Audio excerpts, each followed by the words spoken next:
a cup and a half of self-rising flour,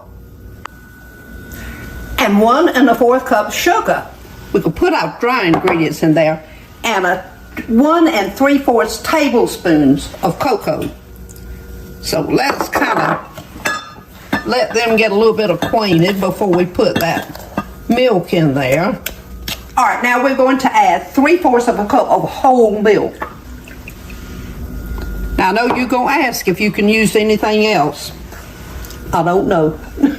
I've never used anything else, so that'll be a question I cannot answer. And they need to use a spoon. Okay, yeah, just use a spoon, y'all. You do not want to use a mixer with this. Okay, all right, we're going to add 2 teaspoons of vanilla. Y'all know I don't measure this stuff now.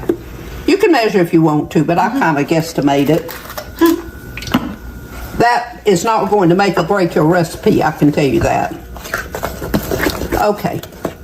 All right, just be sure you go all the way down and then get all those dry ingredients brought to the top. Now everything is well acquainted with one another. Okay, y'all, this is all mixed together.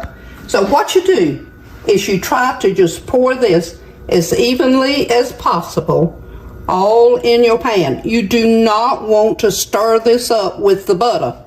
You just go pour it right on top of it. You don't stir any of this stuff once you get it in the pan.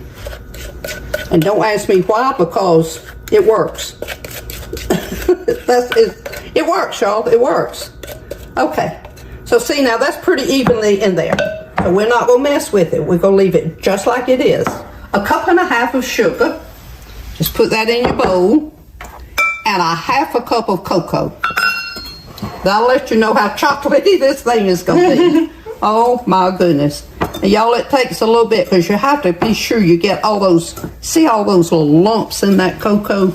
So you just have to keep mixing this until you get those lumps out. So while we mix, we'll be right back.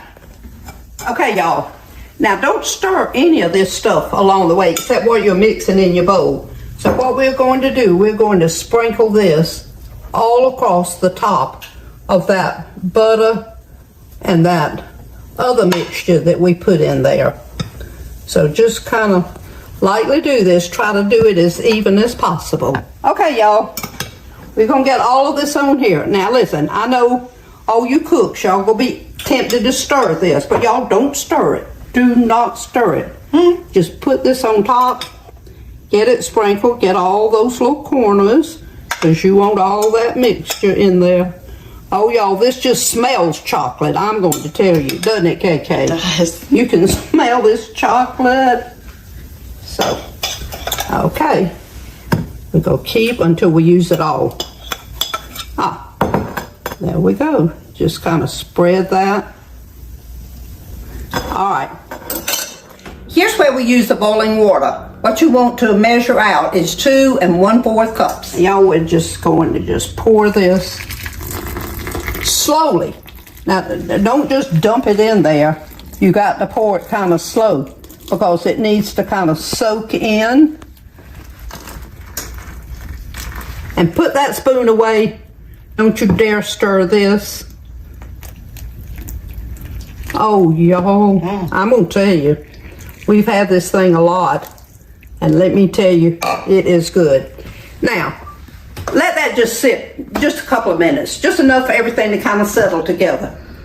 And then we're going to put it in our oven at 350 degrees.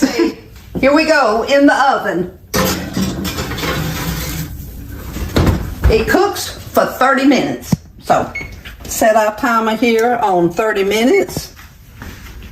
And we'll be back. Our 30 minutes is up. And y'all, oh, this thing smells so good. Look at that. Isn't that pretty? All right, let's dip some of this up. I know y'all like to see it already. And y'all, this is so beautiful. Now, see, this is what makes this unique. Y'all, look at that. It's kind of cakey on the top. And then a chocolate syrup on the bottom. Now, I got it all over the bowl. But y'all, so I want to show you in the bowl where we've dipped it up. Y'all see how that is already thickened? See, it doesn't even fall off the spoon? Mm-hmm. Okay, KK, I'm going to taste it.